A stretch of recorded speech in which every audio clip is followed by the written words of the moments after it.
What's up guys, it's Leslie here with your balloon carrot pillar tutorial. Here's what you'll need.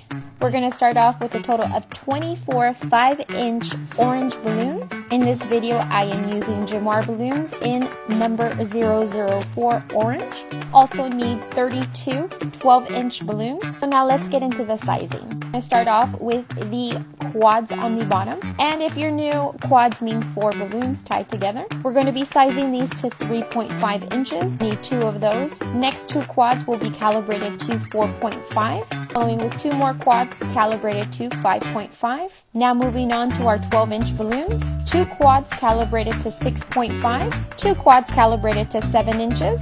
2 quads calibrated at 8 inches. And 2 quads calibrated to 9 inches.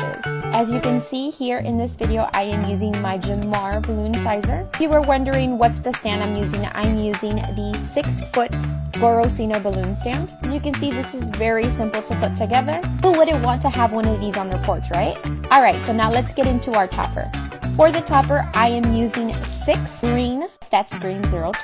You don't know that you can use modeling balloons for so many different things. Everything that you see me using in this video is in our online store, linked in the bio. We're going to inflate these, leaving about 3 inches on the ends. We're going to be tying the ends together. Now bring it together and split in half. And we're going to be doing this 6 times. Once you have all 6 put together, and as you can see, this is how I twist mine. I put my hands in together, wrap them together, and it's just the easiest way. Adding an additional 2 6, tie it onto my 2 quads, and I'm done.